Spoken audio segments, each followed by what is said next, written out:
94.9 and 104.5 The Pick. It is Shaggy. And on the phone with me right now, I have a man maybe you haven't heard of, but you're definitely going to. Clifford Gant. He has a book out right now called Why Am I Here? An autobiographical expose, duty, theft, murder, and redemption. Clifford, how you doing today, my man? I'm doing great, Shaggy-delic. How are you doing today? You know what? No complaints at all. So just to preface this, why don't you go ahead and tell everyone where exactly you're calling from today? Well, I'm calling from the great state of Arizona at the only forensic hospital they have in the state for those deemed guilty except insane, the Arizona State Hospital. It's a forensic campus that holds about 100 people on the forensic side and another 100 on the civilly committed side. And, proud to have this opportunity to ride your airwaves. Of course, and thank you for joining me today. Now, before we get into why you're at the mental hospital right now, I just want to kind of get into your background a bit. You know, here in Idaho, we are very fond of people who have served in the military, veterans, and from my understanding, you have a background in the Navy. I do. I joined the Navy. I signed up for the delayed entry program the day after I turned 17 and was eligible. That was back in 2001. I ended up shipping out to boot camp in August of 2002. I was in for about 2 years. I, upheld my oath of, defending my country against all enemies, foreign and domestic. I was a top secret network administrator, was in above top secret clearance, and I ended up having the unfortunate moment of seeing somebody who had taken some digital property from my Navy, and I felt it was my duty to at least bring it up to my chain of command, given our integrity, our clearance. You don't know what kind of stuff you're taking home if you're just robbing the Navy. The people that I brought up to on the chain of command, they were good friends with the perpetrator, and kind of ostracized me after that. They brought the property back to the unit or back to the base and said, what are you talking about, Clifford? This wasn't here. This was here the whole time. And I got ostracized after that, and after a nice chat and a temporary active duty stint to the USS Thorn. We were the last Bruins-class destroyer in the Mediterranean. We were doing NATO escorts through the Strait of Gibraltar. Have you ever seen the Prudential commercials, that rock that they have as their image? I got to see it in real life. It's a towering monolith. It's a very beautiful, serene place to be. Upon my return, we had a new captain, and he just flat out told me, he's like, you've ticked off too many people here to be successful. He's like, where do you want to go?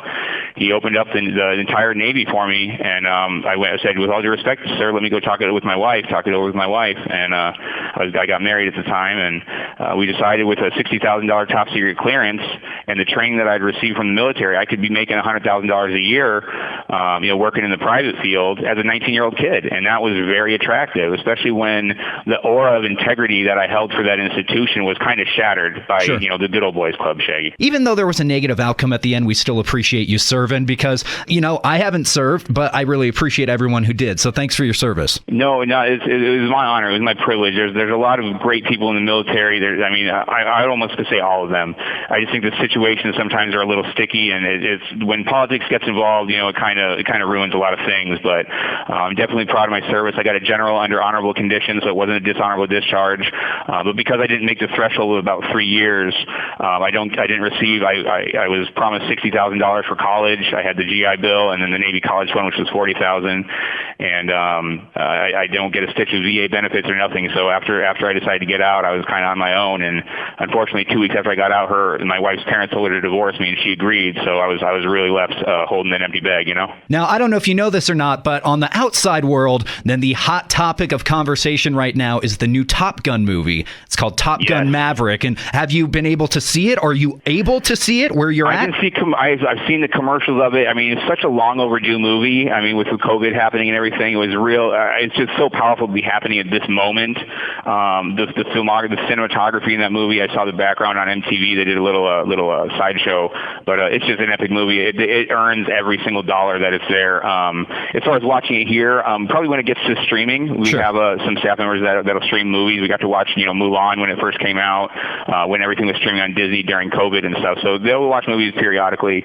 We got to watch the newest Matrix movie when it came out. So it's just a matter of time before it starts streaming and we can get it here at the hospital. Oh, for sure. That's going to be a really good one, though. I did see it, and it was fantastic. So you have something to really look forward to. But the only reason I bring it up is kind of a plot point in the movie is that Tom Cruise, is off pissing off all his admirals and things like that. And he almost gets rewarded for it in a way. I mean, people look down on him, but he doesn't get discharged or anything. I know it's a movie, but it just seems like what you did compared to what Maverick did is so minimal that I don't believe that you deserved what you got out of that. Well, thank you for your empathy. It was to be compared to Tom Cruise is a little shaken right now, but yeah, that's one of the interesting. I mean, my plot line of my life. I put everything into this book, and to find parallels of everybody who's lived a life. You can find parallels of pain. You can find parallels of elation, of happiness, of loss, and it's really reaffirming of the life you lived. You should be proud of it, even your highs and your lows, because it's made you who you are at this moment.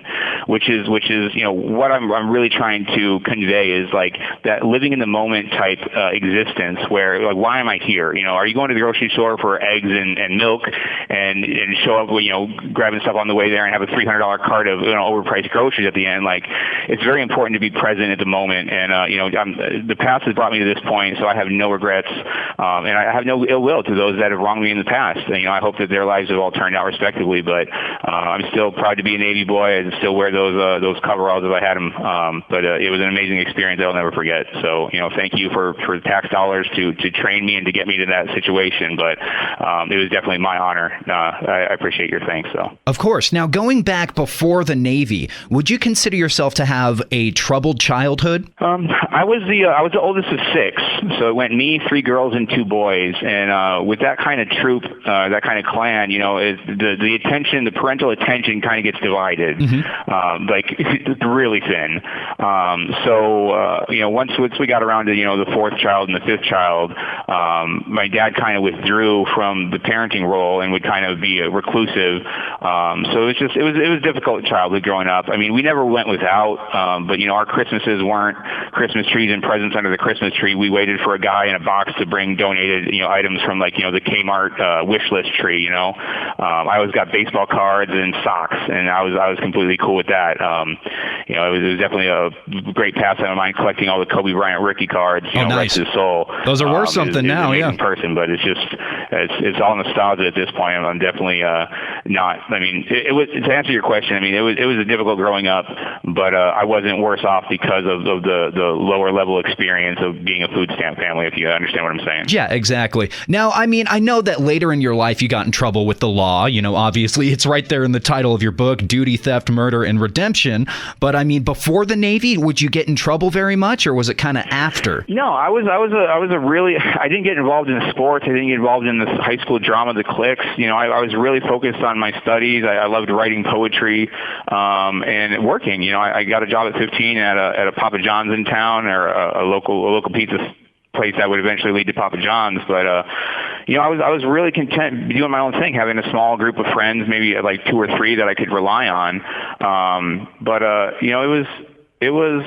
I wasn't a troublemaker at all. I mean, the worst thing that I had to do when I joined the Navy was sign a waiver saying I smoked marijuana once. Yeah. And it was only once. I did inhale, some Clinton-esque reminiscence there, but that was it. That was the worst that I had done. There was no ever any hint toward any illicit behavior, because I was dead set. Once I saw the movie Men of Honor with Cuba Gooding Jr. and Robert De Niro, sure, I was like, that's what I want. I want to be a part of a brotherhood. I want to stand for something that's bigger than myself. And I think in the back of all of our minds, that's what citizens, or that's what a person really wants, just to know that they matter. And to be a part of a collective like that was definitely a feeling of awe and wonder that I did it. I graduated boot camp, and it matters.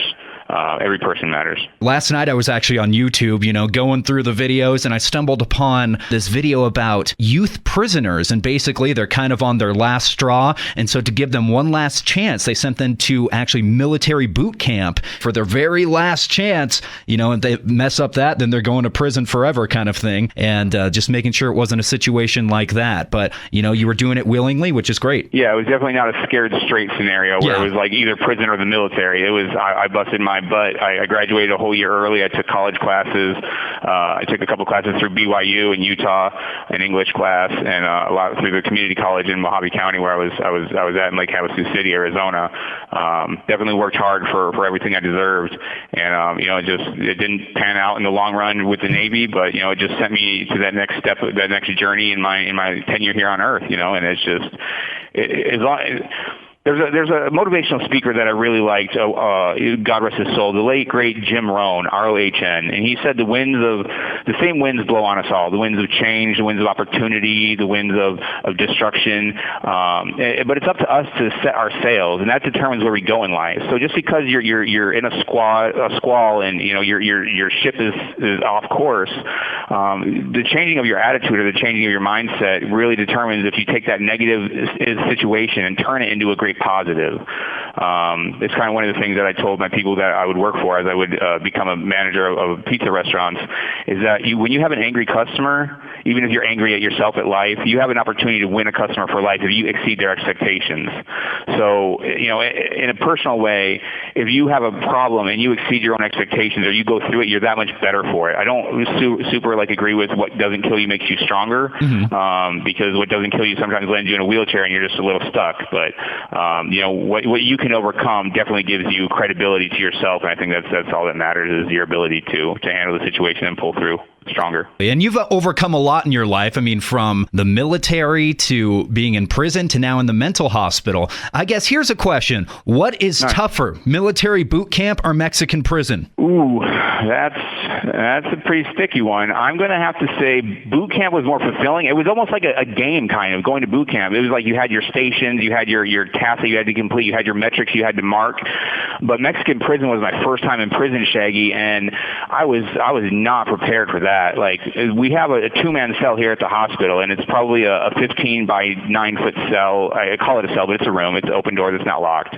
But in the same space that I'm afforded here at the Arizona State Hospital for two human beings to live in a room and cohab together, those same dimensions, they had 24 people in the cell, Shaggy, locked down 24/7. Wow. So there was two bunk beds when you open the steel doors. It was open air doors. There's two bunk beds on each side, stacked 3 high, and there's 2 guys per bed sleeping foot to face. So you have 2, 4, 6, 8, 10, 12 people on bunk beds, and the rest of the people are lined up on the floor like sardines with blankets. You don't get any sort of hygiene products. You have to either hustle, make something, or just rely on your group that you align with to get you help. I was definitely grateful for my sisters. They came down to visit me. They would always give me some money for my books while my case was playing out, and it was an experience I'll never forget, which I definitely wanted to emblazon in the book, because it was definitely a moment of awakening upon returning to the States and going to a prison here. It's just like this prison system. It's like the Regency. You get everything provided for you, and it's just, I mean, we could have a whole another hour conversation about the prison system in America and my thoughts on that. But between the military, boot camp, and prison, I'd say boot camp was harder, prison was more fulfilling.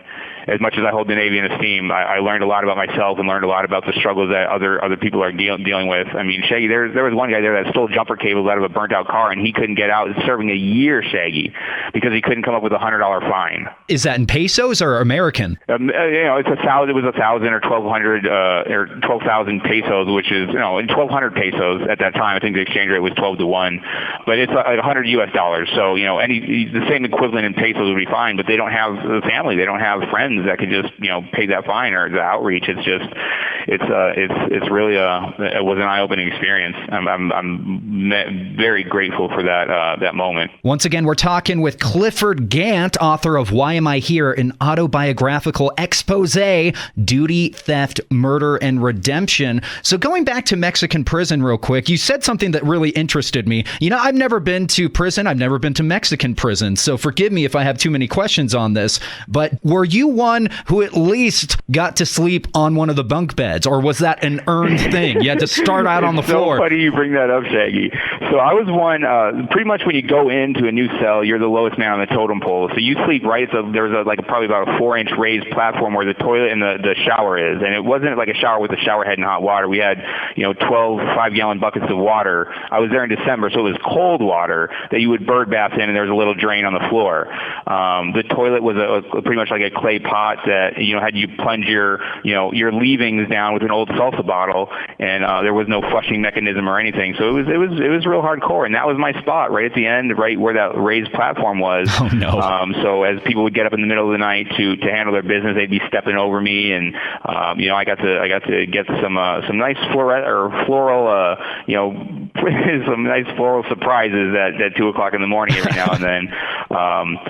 Yeah, eventually we had the head of the cell, I guess you could say. His name was Shrek. He was in California prison, and he got assaulted with a mop bucket ringer thing, so his face was disfigured, and so he called himself Shrek. But he agreed to sell me the presidential suite, which was his bed, for $20 for a week. Or for $20 for 2 weeks, and I had to pick another cellmate to sleep on the bed with me, because otherwise there wouldn't be any room. So there was two men, and I picked my homeboy Bebo. Really awesome character. But yeah, it's just funny that you bring up that memory. But yeah, so I bought the presidential suite for 2 weeks for $20, and after that, I was on the floor for probably another couple weeks before somebody else left, and I took their spot on the bunks. So, man, thank you for that question. You're welcome. You got to work your way up, man. Like I said, I've never been to prison, but I watch a lot of documentaries. And I read books. Mm-hmm. So there's that. Now, going forward a little bit, I know there's a lot of things that happen in between Mexican prison and where you are now. But I think that's kind of what people want to know. You know, we brought it up at the beginning. You're hanging out right now, or I guess not hanging out, but incarcerated at the Arizona State Hospital. So tell me how you ended up there. What was the event that got you here? To be honest, it was like a perfect storm, Shaggy. You know, it was just like a slow, steady string of events that just one led into another. And I mean, I guess the catalyst, I ended up, I had a buddy that was out of town who was about to go in for surgery on his back. He was having spinal surgery, and the doc gave him a 60-40 chance of never being able to walk again. And he was just, in a down spot. My stepdad and mom had left to go to Wisconsin for a family wedding. I stayed behind and found the keys to my stepdad's truck and tried to get over to the neighboring town. I took a wrong turn and ended up in Yuma. I had no money, I had no cell phone, and decided to go to Mexico. Well, long story a little shorter is that we got the car impounded in Mexico through an unfortunate driver situation, and it got impounded. So I got a ride back to Havasu, and as soon as I left the library after posting on Facebook saying, "Hey, I need some side jobs, if anybody can help me come up with $2,000 so I can go and bribe these cops to get the truck back, or I'm going back to prison," as I walked out of the library, there was two cops coming in at me. So I had sent my dad a message, and he ended up calling my stepdad, who called the cops, who brought the police to where I was posting at the library. And I did 15 months for not theft of means, but it was unlawful use of transportation. I did 15 months in a prison for that. And upon my release, I had my family that had all had a halfway house set up for me in Phoenix, but my parole officer in Tucson was out of the office and didn't process that paperwork. So I was stuck in Tucson, where I had no support system. I didn't have family. I didn't know anybody there. And so I ended up going on Craigslist, and I met this woman for kind of some adult time. She was a little older, and we kind of met, and I told her my story. I had a lot that happened in 2008 down in Mexico. I've been a world traveler. I spent 3.5 years of my life down there, including the prison time. And met her, and after 4 months, I'm getting to the heavy part, but she was dealing with some medical issues that were causing her a lot of pain, and we had candid conversations about what life is about and what the afterlife entails, and we kind of were on the same page. And it just came to a point where she ended up giving me a sporadic signal, which she was a very level-headed person, not eccentric or not like just lackadaisical about her actions or her words. But I was getting out of the shower, and she came into the bathroom and slammed down a black box cutter on the vanity. And to me, my mind instantly went to 9/11. I don't know why that tied up, but it struck me as a distress call. Having just the night before talked about life and death, I recorded it with my cell phone, and it was a moment where I was just like, the rest of my life hangs in this balance. This woman can't sleep through the night. She's in constant pain, constantly medicated. She has an open wound under her right breast where I'd stuff with, ribbon gauze, and she'd pull it out the next morning, and I'd refill it with new. I cared for this woman a lot. She was the first person that believed my story, believed in me, and we really connected. And sometimes when you find that kind of strong love, you're willing to do anything to help them. She went to the extreme of putting me in her will, saying that if she passes away, which she told me that the next time she went to the hospital she didn't think she was going to make it out this time, so she put me in her will saying, if she passes away, I can stay at the house until I get on my feet, because her family was not a big fan of me.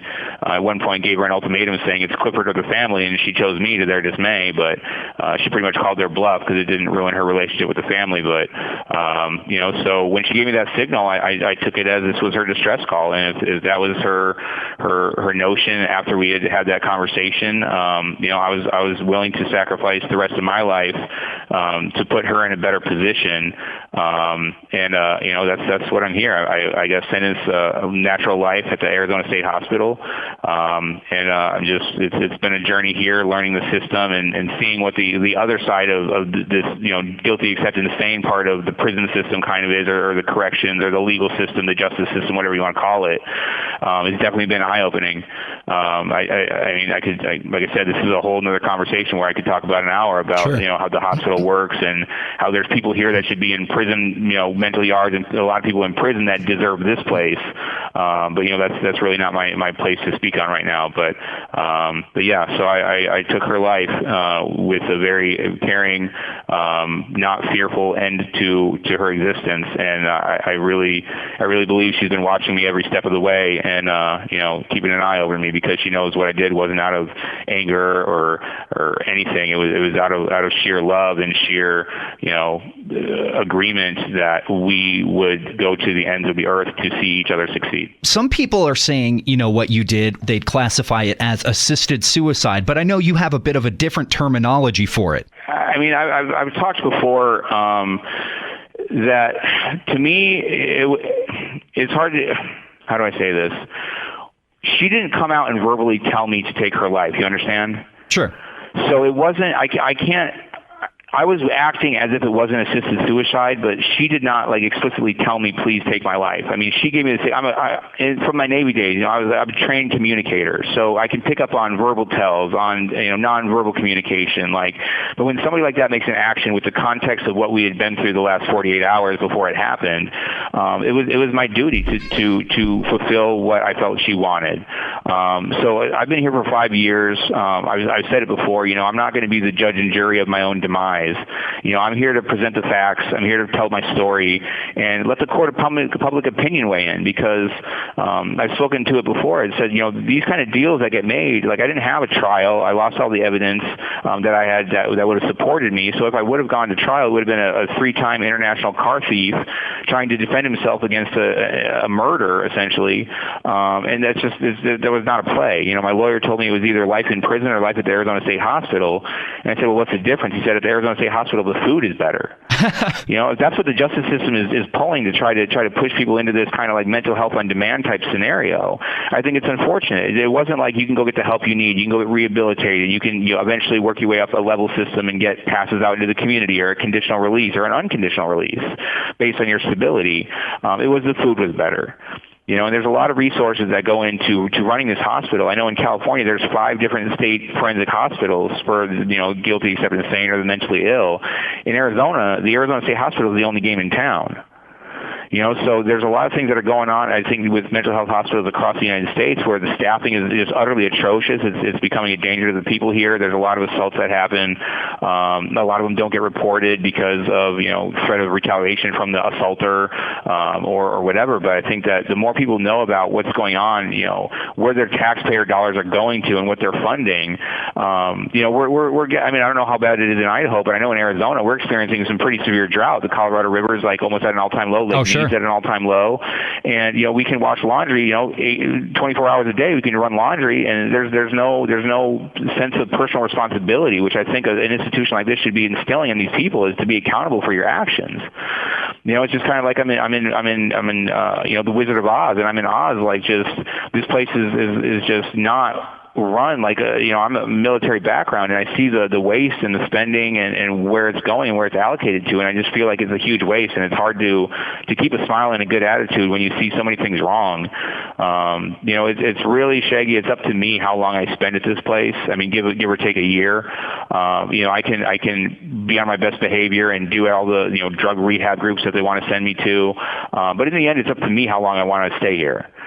When I decide to act positive, I can get out in probably about a year and a half and move forward through the level system and get my 2-hour passes into the community or 8-hour, 48-hour passes in due time. But I'm one that likes to stand his ground. If I see something that's wrong, that whole notion of apathy equals consent comes to mind. If you see something wrong and you don't do anything in your power to remedy it, you might as well just be the perpetrator. You might as well join the perpetrator. You understand? Yeah. If I see something wrong, if I see an establishment that's run incorrectly or abusively or not economically, it's my job to do everything that I can in my ability, whether it be to write to the newspaper, write to the governor, write to the three-letter institutions and say, hey, this is small potatoes based on what your guys are, the cash that you're moving around right now in the government, but this is coming out of the public purse. If somebody gets assaulted here and they get brain damage and they sue, that money doesn't come from the hospital's pocket. That comes from your pocket, Shaggy.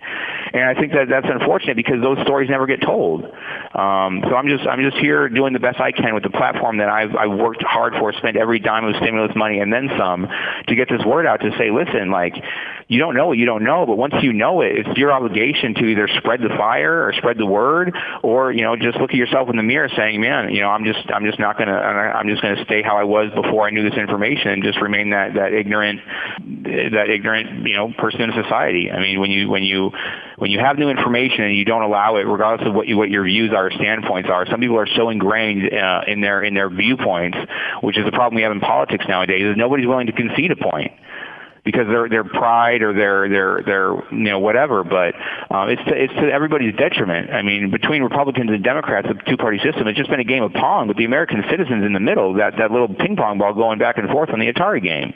We're not going anywhere, Shaggy. And I think it's time. I think America is primed for movement. I mean, we're sitting with $6 a gallon gas damn near in Arizona. I don't know I know you got a 50-cent gas tax up there, so it can't be too much lower than $5. Groceries are getting out of hand, and we're still, it's hard to justify spending a $40 billion aid package to Ukraine in a deficit economy. That's a $100 donation every single American made to Ukraine without their consent. They just took it right out of your pocket, Shaggy. $100 to Ukraine to fight the war, which I don't know. I'm gonna stop there, but there's a lot of waste going on, and it's really hard to justify. Just not doing anything, not saying anything. I can't live that way. So my point here is, I'm not leaving this place until the light gets shined on the mental health system in general. The justice system needs reforming. The prison system needs reforming. If they're spending $30,000 a year to house an inmate in the federal penitentiary system, but we're only spending $6,000 a year for a child's education, Shaggy, there's something wrong. If you're paying to punish a past wrong that nobody can change and nobody was witness to, or on the grand scale of things, but you're only investing our future, a fifth of that, 20% of what we're spending for an inmate, we're paying for a child to grow and to be the next leaders of this great nation, this great world, the only one we have. Man, something's got to give, and I'm not trying to be grandiose or anything, but I think that my book sets the groundwork to open a conversation, to have these bigger discussions, because this should be dinner table conversation at every house in America. Not my book, but the fact that things need to change, and we're going to experience that pain in the future. And are we going to be preemptive about fixing this, or are we going to wait till it just breaks down society and we have nothing but glaring TV headlines of there's 18 mass shootings this weekend? It's just, if you let me riff for one more minute, it's like, in 2019, which is the latest data I have, we had 40,000 gun deaths in America, Shaggy. 40,000. Big number. Horrible number. People's lives got ruined. But this is from suicide, this is accidental, and this is assault. 40,000 deaths. Do you know how many people died in 2020 from heart disease? 670,000 deaths, Shaggy. 670,000. That is in Idaho terms. That is the city of Boise, the city of Caldwell, the city of Idaho Falls, Meridian, Nampa, Twin Falls, Kuna, Moscow, and Mountain Home, gone. because we were complicit and apathetic on letting corn syrup be in everything that we eat, and the ground is being empty and devoid of minerals and sustenance. And I know we got a lot of great farmers in Idaho. You guys are potato farmers, you're lumber guys, yep.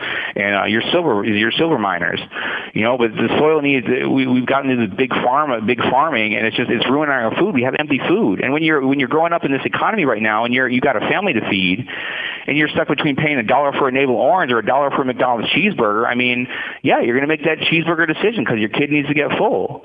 But these shouldn't be the decisions we're set to make. It's like a comic book strip that I saw years ago, and it had a big sign that said slaughterhouse, and then it had two entrances, and it said left or right, and the cows just went in there thinking they're going on the right thing. And we're all headed to the slaughterhouse unless we take a pause and get out of that line, Shag. Once again, we're talking to Clifford F. Gant, author of Why Am I Here? An autobiographical expose, duty, theft, murder, and redemption. So you went off on a rant a little bit there about the injustices of the prison system, essentially. And, there's a guy on YouTube that if you get the means, you should check him out. His name is Larry Lawton. At one point, he was America's biggest jewel thief. He actually has a book out, just like you do. He's very into prison reform because he spent 12 years in prison. He knows the ins and outs, the dirty secrets that most of us don't. And he kind of puts it upon himself to go and expose these secrets and let the general public know and try and make a change. Would you consider yourself kind of on that same path? I think it's to hear that what you just said, that this guy's on YouTube doing his part. Yeah, I think that that's a role model for everybody that has foundation to stand on. I've lived a life and I've put myself in situations to not only believe what's been told to me, but to actually live it and see it with my own eyes. And that's why I believe I have the foundation to stand on, to make these claims, to present these arguments, Shaggy. It's not something that I heard on the news this, and then I'm going to make my take on it like like I have the past to stand on. My book is saying, listen, I have a lot of ideas. We all have a lot of ideas, but this is my backstory. So you can either shun me or you can revel in me, but this is my history. This is what I believe. This is where I think the country is headed, which is a pretty scary spot. But at least you'll know me.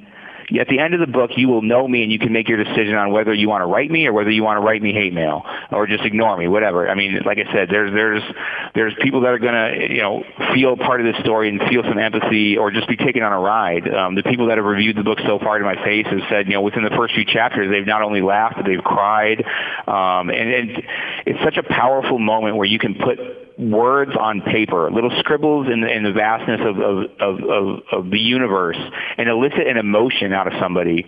To me, it's really validating to know that words can elicit emotion in somebody else, and they can really buy into that.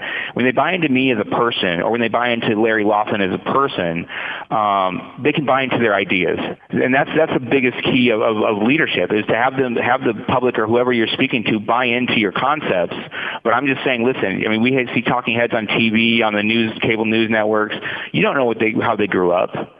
You don't know the wrongs they've done that they're trying to hide. They're just in a position now where they're in front of a camera, so everybody looks to them like they mean something. But let me see some integrity of what you've done with your life. What deserves me to have to listen to you now? What have you done to other than just reading off a teleprompter? There's more to life than that. So, I mean, do I consider myself another Larry Lofton? Did you say his name was? Larry Lawton, yeah. Yeah, Larry Lawton. Do I consider yes, I think that I have. I mean, he's his own person. I'm my own person. I mean, man, if we could click up, I'm sure we could come up with some great ideas. But yeah, this is something where I'm making calls and calling some things out in society in general, and this experience of life that I've had, where I've lived a life to call out the injustices at this point in my life where I have nothing left to lose, nothing left to hide. And that's why it's an autobiographical expose. You've read stories about other people, historical figures, whatever, but this is me spilling all the tea, for lack of a better term. This is my life laid bare. Take it or leave it. But if you read it and ignore it, don't blame me for the things that are coming down the road. Once again, for those of you just tuning in, Clifford F. Gant is currently incarcerated in the Arizona State Mental Hospital. Now, let me preface this question with, I'm not giving any judgment here. I'm a very neutral party in this whole situation. But do you believe, where you are right now in the Arizona State Mental Hospital, do you believe that you belong there? Do you think, in your own perspective, there may be a mental irregularity that would cause you to do what you did? I mean, for example, if my wife was dying from cancer, she came and slammed down a box cutter on the table, just like your situation, there'd be a trigger in my mind that's like, no way. I mean, do you think there may be an irregularity in your head that brought you to that point where it's like, yeah, I'm going to do this. This is the time? I write about this. I had an experience in 2008 when the global financial crisis happened. I was living in Mexico doing inside sales for IBM, selling IBM blade centers to Southern California Fortune 500 companies. I had a nice little pad in Rosarito. It was 5 minutes from the beach. I had an OXXO on the corner, which was like AM, PM, and a taco guy on the other corner. So it was perfect. I had a girl move down with me from Kansas. She was a Heartland queen. Still, crushed and love her to this day. Not a bad setup. But when the experience that I had, when the financial crisis happened, is all deals that were on the table with IBM through all of our customers, they got put on hold because businesses didn't want to put out those expenditures, not knowing how the financial system was going to work. So it was like everything got put on pause, and I started looking at some videos and looking into money and what the causes are, the mortgage crisis, the ninja loans, whatever, and started kind of going down this proverbial rabbit hole. But there was some occult type, eccentric, unexplainable events that happened that brought me to some revelations, and to come back to America after the prison stay in Mexico, where I took my neighbor's car to get to the border to report my findings. I thought that they were important. It weighed on me. You go to your family and try to tell them what happened. Those that are closest to you, that know you, that know your history, and know you're not just spouting off games because you were on drugs, which I wasn't. It's that proverbial, a two-handed alien landed in my backyard last night, and you go to try to tell people at the bar, they're going to be like, you've lost it. So for 13 years, from 2008 until 2020, when I started this book, putting it down on paper, anyways, I've had to have this subliminal Rubik's cube just going, trying to make sense of what I couldn't explain. I came here. I definitely had some issues, some hang-ups. I've always been a really level-headed guy. Always used a lot of information in making my decisions. Always cared about other people almost to a fault.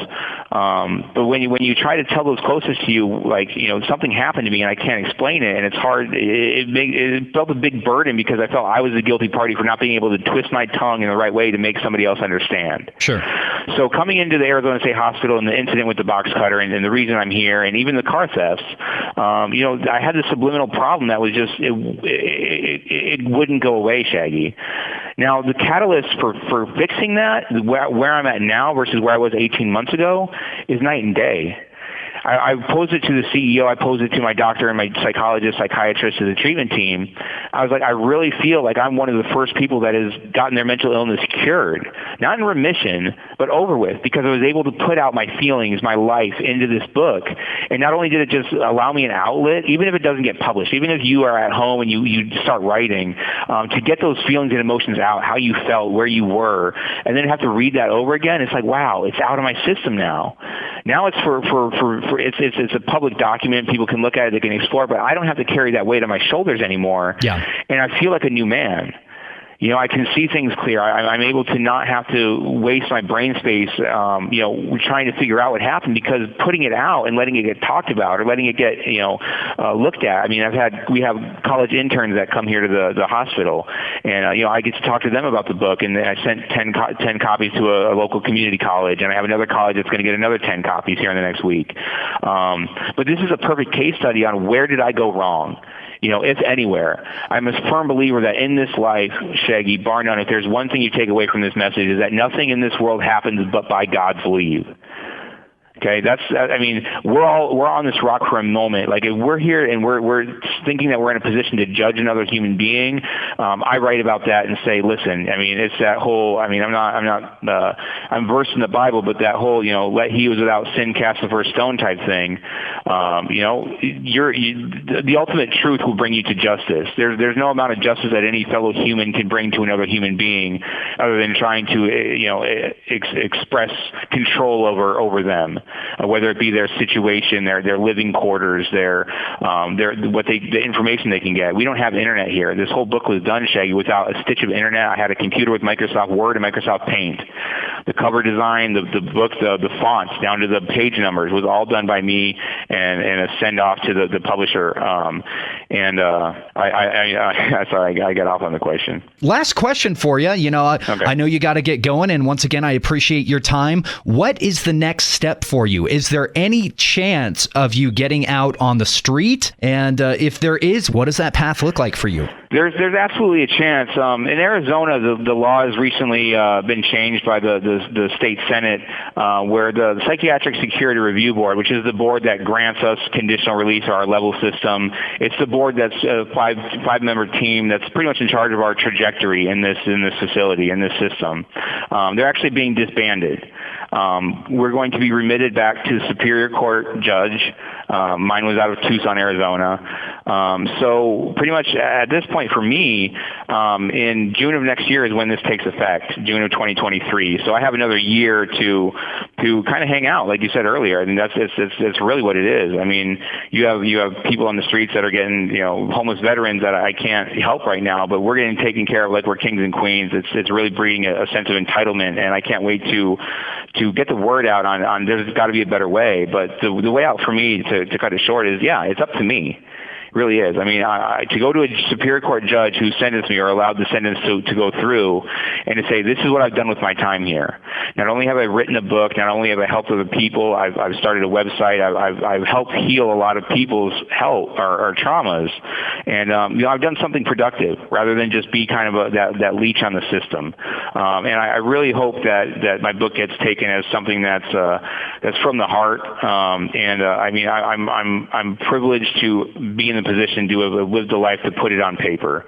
I can't, like I said, like I tried to explain earlier, it's just when you can put a word on paper or a story of your life into a 3/4-inch book, 333 pages, and say everything you want to say, and let the chips fall where they may. That's what my life's about. If you don't read it, if you don't buy it, honestly, it doesn't matter. When the history of the world gets written, or when humanity is wiped out, whoever is the next conquerors of this planet are going to go to the Library of Congress and they're going to see 2 copies of my book, and nobody or no judicial system, no person, no entity can take that away from me, that I put something in concrete that's going to stand the test of time.